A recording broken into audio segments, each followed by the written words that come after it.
ನನ್ನ ಕನ್ನಡ ನಾಡಿನ ಕನ್ನಡಿಗರಿಗೆ ನನ್ನ ಹೃದಯಪೂರ್ವಕ ನಮಸ್ಕಾರದೊಂದಿಗೆ ಒಂದೆರಡು ಮಾತು ಹೇಳಲಿಕ್ಕೆ ಬಯಸ್ತೇನೆ. ಮನುಷ್ಯನ ಆಸೆ ಇಲ್ಲಿವರೆಗೂ ತಗೊಂಡು ಆಸೆಗಳು ಏನೆಲ್ಲ ದುರಂತಗಳನ್ನು ಮಾಡಿಬಿಡ್ತವೆ ಅನ್ನೋದ್ರ ಬಗ್ಗೆ ಒಂದೆರಡು ಮಾತುಗಳನ್ನ ಹೇಳಲಿಕ್ಕೆ ಬಯಸ್ತೇನೆ. ಹಿಂದೆ ಯಾಕೆಂದರೆ ಲಕ್ಷಾಂತರ ಜನ, ಕೋಟ್ಯಾಂತರ ಜನ ಬಲಿದಾನಗಳಾಗಿದ್ದಾರೆ. ಯಾವ ವಿಚಾರವಾಗಿ ಕುರುಕ್ಷೇತ್ರ ಮಹಾಯುದ್ಧ, ಅದೊಂದು ಘಟನೆ ನಡೆದಿಲ್ಲ ಅಂದಿದ್ರೆ ಇವತ್ತು ನಮ್ಮ ದೇಶದಲ್ಲಿ ಕಾಲಿಡಕ್ಕೂ ಜಾಗ ಇರ್ತಿರಲಿಲ್ಲ. ಅಷ್ಟು ಜನ, ಕೋಟ್ಯಾಂತರ ಜನ ಬಲಿದಾನಗಳಾಗಿದ್ದಾವೆ. ಇಲ್ಲಿ ಕೌರವರಿಗೂ ಪಾಂಡವರಿಗೂ, ನಮ್ಗೆ ಏನಪ್ಪ ಬರೀ ಪಾಂಡವರು ಕೌರವದ ಬಗ್ಗೆ ಹೇಳ್ತಾರೆ, ಇತಿಹಾಸದನ್ನೇ ಹೇಳ್ತೀರಾ, ಹೇಳಕ್ಕೆ ನಮ್ಗೆ ಯಾಕೆ ತಲೆ ತಿಂತೀರಾ ಅಂತ ನಿಮಗೆ ಅನ್ನಿಸ್ಬೋದು. ನಿಜ. ಇಲ್ಲಿ ದುಷ್ಟ ಮತ್ತು ಒಳ್ಳೆತನ ಇವೆರಡು ಎಷ್ಟು ಬೆರೆತ್ಕೊಂಡಿರ್ತವೆ ಅಂತಂದರೆ ಅದನ್ನು ಹೇಳೋಕ್ಕೆ, ವರ್ಣಿಸೋಕ್ಕೆ ಸಾಧ್ಯನಿಲ್ಲ. ದುಷ್ಟ ಮತ್ತು ಒಳ್ಳೆತನ ಅಂತ. ಒಳ್ಳೆತನದ ವಿಚಾರವೇ ಬೇರೆ, ಈ ದುಷ್ಟತನದ ವಿಚಾರವೇ ಬೇರೆ. ಇಲ್ಲಿ ಏನಾಗುತ್ತೆ ನೋಡಿ, ಕುರುಕ್ಷೇತ್ರ ಯುದ್ಧ ಆಯಿತು, 30 ವರ್ಷಗಳು ಕಳೆದು ಹೋಗುತ್ತೆ ಯುದ್ಧ ಆಗಿ. 36ನೇ ವರ್ಷಕ್ಕೆ ಯುದ್ಧ ಮುಗಿದು 36ನೇ ವರ್ಷಕ್ಕೆ ಕಾಲಿಡುತ್ತೆ. ಇಲ್ಲಿ ಜನ ಬಹಳ ಸುಖದಿಂದ ಇರ್ತಾರೆ.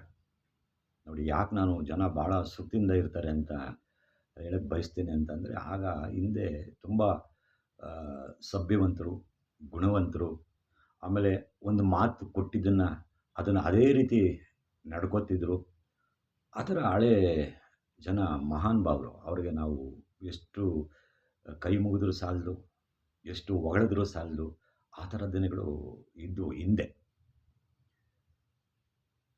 ಯಾಕಂದ್ರೆ ನಮ್ಮ ಅಜ್ಜಿ, ನಮ್ಮ ತಾತ ಅವರೆಲ್ಲ ಅದ್ರ ಬಗ್ಗೆ ಹೇಳ್ತಾ ಬರೋರು ಕತೆ. ನಾವು ಸಣ್ಣ ಹುಡುಗರಾದಾಗ ಆ ಕತೆಗಳನ್ನೆಲ್ಲ ಹೇಳ್ತಾ ಬರೋರು ನಮಗೆ.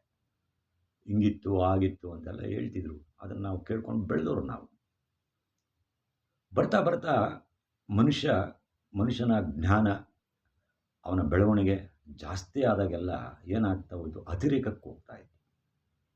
ಅತಿರೇಕಕ್ಕೆ ಬಂದಿದೆ. ನಾನು ಇಲ್ಲಿ ಒಂದು ಪದ, ಆ ಕುರುಕ್ಷೇತ್ರ ಯುದ್ಧ ಮುಗೀತು 36ನೇ ವರ್ಷಕ್ಕೆ ಅಂತ ನಾನು ಹೇಳೋಕ್ಕೆ ಬಯಸ್ತೇನೆ. ಹಾಗೇನಾಗುತ್ತೆ, ಧರ್ಮರಾಯ ಭಾಳ ನಿಷ್ಠೆಯಿಂದ, ಭಕ್ತಿಯಿಂದ ರಾಜ್ಯಭಾರ ಮಾಡ್ತಾನೆ. ತುಂಬ ಸೊಗಸಾಗಿ, ಯಾರಿಗೂ ಪ್ರಜೆಗಳಿಗೂ ಒಂದಿಷ್ಟು ಕಷ್ಟ ಬರಬಾರ್ದು, ತುಂಬ ಸುಖವಾಗಿ ನೋಡ್ಕೋಬೇಕು ಅವ್ರನ್ನ ಅಂಥೇಳಿ ರಾಜ್ಯಭಾರ ಮಾಡ್ತಾರೆ ಪಾಂಡವರು. ಇಲ್ಲಿ ಒಂದು ಸನ್ನಿವೇಶ ಉತ್ಪತ್ತಿ ಆಗೋಗುತ್ತೆ. ಮನುಷ್ಯನಿಗೆ ಎಷ್ಟು ಕೊಟ್ಟರು ಸಾಲದು, ಏನು ಮಾಡಿದ್ರು ಸಾಲದು, ಅವನ ಒಳ್ಳೆತನನೇ ಅವನನ್ನು ಕಳೆದಾಕ್ಬಿಡತ್ತೆ ಅನ್ನೋದು ಒಂದು ಸಾರಾಂಶ ಅಷ್ಟೇ. ಇಲ್ಲಿ 36 ವರ್ಷ ಆಗೋಯ್ತು. ಆದಾಗ ರಾಜ್ಯಭಾರ ಮಾಡ್ತಿರ್ತಾನೆ. ಇಲ್ಲಿ ಜನಗಳಲ್ಲಿ ಅವನ ಆಡಳಿತನೇ ಬೇಸರ ಆಗೋಗ್ಬಿಡುತ್ತೆ. ಧರ್ಮರಾಯ ಆಡಳಿತ ಮಾಡೋದನ್ನೇ ಬೇಸರ ಆಗೋಗುತ್ತೆ. ಯಾಕೆ? ಇಲ್ಲಿ ಕೆಲವರು ದುಡ್ಡಿರೋರು ತಮ್ಮ ದಬ್ಬಾಳಿಕೆ ತೋರಿಸ್ಕೋಬೇಕು, ಮತ್ತು ಅವರ ಮೈ ಮೇಲೆ ಒಡವೆಗಳನ್ನೆಲ್ಲ ಹಾಕ್ಕೊಂಡು ಮೆರಿಬೇಕು, ಜನಕ್ಕೆ ತೋರಿಸ್ಬೇಕು ನಾನೊಬ್ಬ ಶ್ರೀಮಂತ ಅಂತ ತೋರಿಸ್ಬೇಕು. ಇವೆಲ್ಲ ಇಲ್ಲಿ ಕಠಿಣವಾಗಿ ಒಂದು ಕಾನೂನ ಧರ್ಮರಾಯ ತಂದಿರ್ತಾನೆ. ಸುಖವಾಗಿರಿ, ಯಾರೂ ಈ ಥರದ ಘಟನೆಗಳನ್ನ ಬೀದಿಗೆ ತಂದು ತೋರಿಸ್ಕೊಂಡು ಜಗಳ ಮಾಡೋಂಗಿಲ್ಲ, ಏನೂ ಮಾಡೋಂಗಿಲ್ಲ ಅಂಥೇಳಿ ಒಂದು ನೇಮನ ಅಲ್ಲಿ ಹೇರ್ಬಿಟ್ಟಿರ್ತಾರೆ.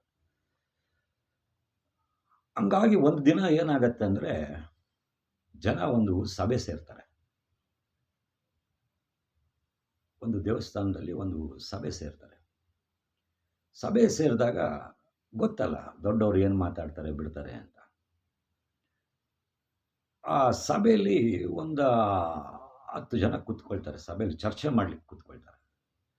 ಚರ್ಚೆ ಮಾಡಿ ಕೂತ್ಕೊಂಡಾಗ ಒಬ್ಬ ಹೇಳ್ತಾನೆ, ಅಣ್ಣ, ಜೀವನ ಸಾಕಾಗೋಗ್ಬಿಟ್ಟಿದೆ ನಮಗೆ ಈ ಜೀವನ ಬೇಡ, ಪುಕ್ಷಟೆ, ಎಲ್ಲ ಪುಕ್ಷಟನೆ, ಯಾವುದು ಕಾಸು ಕೊಟ್ಕೊಳಂಗಿಲ್ಲ, ಬಿಡೋಂಗಿಲ್ಲ, ನಮಗೂ ಸಾಕಾಗೋದು, ಎಲ್ಲೂ ಹೋಗಂಗಿಲ್ಲ, ಎಲ್ಲೂ ಬರೋಂಗಿಲ್ಲ, ಇದು ಯಾವ್ದು ಸಂಸಾರ ಮಾಡ್ಬೇಕಾಯ ನಾವು ಅಂತ ಒಬ್ಬ ಹೇಳ್ತಾನೆ. ಹೌದು ಕಣೋ, ನೀನು ಹೇಳ್ತಿರೋದು ಸರಿ. ನಮಗೆ ಮೋಜು ಮಸ್ತಿ ಮಾಡೋಕ್ಕೆ ಸಮಯನೇ ಸಿಗ್ತಾ ಇಲ್ಲ. ಇದು ಏನು ಮಾಡೋದು ಇವಾಗ ಅಂತೇಳಿ ಇನ್ನೊಬ್ಬ ಹೇಳ್ತಾನೆ. ಇನ್ನೊಬ್ಬ ಹೇಳ್ತಾನೆ, ಅಣ್ಣ ನೀವು ಅಂದ್ಕೊಂಡಿರೋದು ಅಷ್ಟು ಸುಲಭ ಅಲ್ಲ. ಇಷ್ಟು ದಿವಸ ನಾವು ಕಷ್ಟ ಬಿದ್ದಿದ್ವಿ. ಈ ಕಷ್ಟಕ್ಕೆ ಇವತ್ತು ನಾವು ಪ್ರತಿಫಲನ ಊಟ ಮಾಡ್ತಾ ಇದ್ದೀವಿ, ನೆಮ್ಮದಿಯಾಗಿರೋಣ ಅಂತ. ಆದರೆ ಆ ಮಾತನ್ನು ಈ ಒಂದು 8 ಜನ ಅಲ್ಗಡಿತಾರೆ. ಬೇಡ, ನೀನು ಮಾತಾಡೋದು ಸರಿ ಇಲ್ಲ ಕಣಯ್ಯ, ಸುಮ್ಮನಿರೆ, ನೀನು ನಾವು ಹೇಳ್ದಂಗೆ ಕೇಳಯ್ಯ ಅಂತ ಹೇಳ್ತಾರೆ. ಅಲ್ಲೇನಾಗುತ್ತೆ,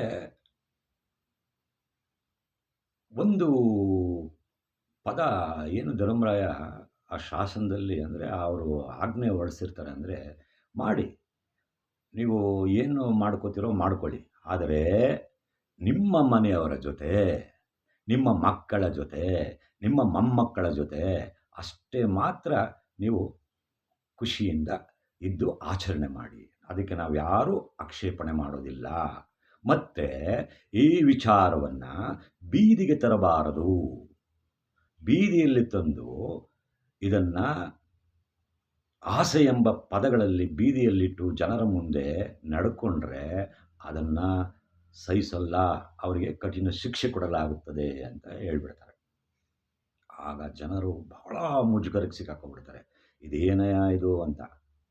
ಕೆಲವರು ಆಸೆ ನೋಡಿದಿರಲ್ಲ, ಮನುಷ್ಯನಿಗೆ ದೇವಲೋಕನೇ ತಗೊಂಬಂದು ಪಕ್ಕದಲ್ಲಿ ಇಟ್ಟರೂ ಸಹ, ನೋಡ್ಯಾ ದೇವಲೋಕ ನೋಡ್ಕೊಳ್ಳಯ್ಯ ಅಂದರೆ ಅದೂ ಸಾಲಲ್ಲ. ಯಾಕಂದರೆ ಮನುಷ್ಯನ ಆಸೆಗೆ ಏನು ಮಾಡೋಕ್ಕಾಗಲ್ಲ. ಮನುಷ್ಯ ಒಬ್ಬೊಬ್ಬರು ಒಂದೊಂದು ಥರ ಇರುತ್ತೆ. ಯಾಕಂದರೆ ಅವರಲ್ಲಿರೋ ಆಸ್ತಿ ತೋರಿಸ್ಬೇಕು, ಅವರಲ್ಲಿರೋ ವಜ್ರ ವೈಢೂರ್ಯಗಳನ್ನ ಇನ್ನೊಬ್ಬರ ಮುಂದೆ ತಂದು ತೋರಿಸಿ, ನಾನು ನೋಡಿ ಎಂಥ ಶ್ರೀಮಂತ ಅಂತ ಹೇಳ್ಕೋಬೇಕು ಅಂತ ಕೆಲವರು ಇರ್ತಾರೆ.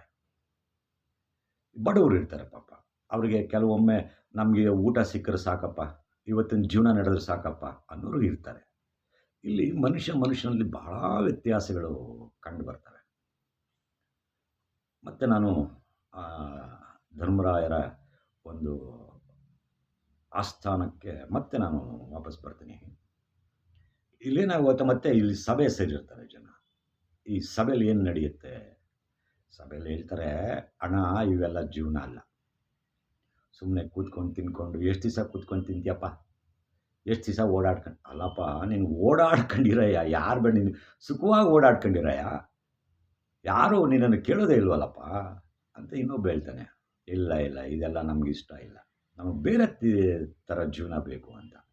ಮಸ್ತಿ ಜೀವನ ಬೇಕು, ಖುಷಿ ಮಾಡಬೇಕು, ಕುಡಿಬೇಕು, ತಿನ್ನಬೇಕು, ಆಮೇಲೆ ಪಾರ್ಟಿ ಮಾಡಬೇಕು ಅನ್ನೋ ಒಂದು ಆ ಪದನ ಒಬ್ಬ ಹೇಳ್ತಾನೆ.